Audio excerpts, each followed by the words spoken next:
Time limitation 12 तास gap लागतो. जर मी पायलट असेल आणि मी जर उडवलं असेल तर 12 तासानंतरच फ्लाईट उडू शकतो. पण ही कंपनी व्हीएसआर कंपनी हे जे रिपोर्ट असतील एफटीटीएल हे मॅन्युपुलेट करतात. म्हणजे फक्त आकड्याचा खेळ त्या ठिकाणी केला जातो आणि 6 तासापूर्वी सुद्धा जर एखादा पायलट आला असेल तर त्याचा कदाचित इन्सेंटिव्ह दिलं जातं, नाही तुला नोकरीवर काढतो असं सांगितलं जातं आणि लगेचच त्याला तिथं विमानात बसवलं जातं. त्यानंतर कॉकपिट व्हॉइस रेकॉर्डिंग म्हणजे एक असतो ब्लॅक बॉक्स. ब्लॅक बॉक्स मध्ये फक्त आवाज स्टोर होतो असं नाही, आवाजाबरोबर ते जे इक्विपमेंट्स आहेत ते कसे बिहेव करत होते, कुठं काय एक्सेलरेशन होतं, स्पीड काय होतं, आपली पोझिशन काय होती, कुठला काटा कुठं होता, हे सगळं ब्लॅक बॉक्स मध्ये तिथे येतं.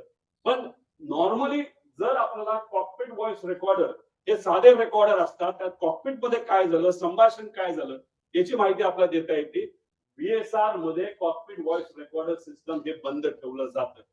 त्यानंतर चेकलिस्ट टेक्लॉग हा मेंटेन नीट केला जात नाही, तर मॅन्युपुलेट केला जातो. स्टँडर्ड ऑपरेटिंग प्रोसिजर एसओपी त्यांचं कुठेही नाही. आणि कॉस्ट कटिंग मध्ये हे महाशय ही कंपनी अतिशय माहिर आहे.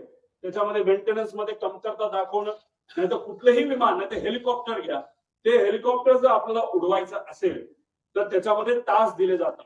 2200 तास ब्रँड टू ब्रँड, नाही तर 2500 तास. ते झाल्यानंतर इंजिन चांगलं असलं काही नसलं तर पूर्ण इंजिन 6 कोटी रुपयाचं एखाद्या सिंगल इंजिन हेलिकॉप्टरचं आपल्याला बदलावंच लागतं. तसं इथे असतं.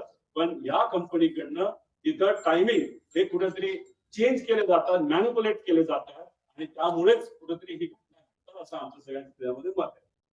आता गो अराउंड, आता अजितदादांना घेऊन हे विमान फ्लाय करत होतं व्हीव्हीआयपी, म्हणजे ज्यांना Z security, Z plus security आहे अशा व्यक्तीला हे विमान घेऊन चाललं होतं. विमान उडत असताना जर तिथं व्हिजिबिलिटीचा इश्यू असेल नसेल तरी त्या पायलटला 2 स्टेशन द्यावं लागतात. एक जिथं चाललाय तिथं आणि बॅकअप एअरपोर्ट तुम्हाला सांगावं लागतं. कदाचित ह्यांनी मुंबई ते एअरपोर्ट दिला असेल आणि ते हैदराबाद तिथे दिला असेल.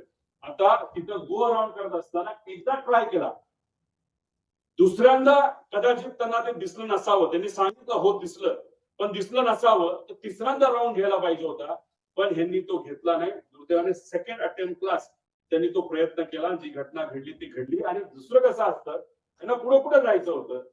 अजित काकांना घेऊन हे कुठं जाणार होते, बारामतीला जाणार होते आणि बारामतीवरून हे कुठं जाणार होते, शमशाबाद ते पटना.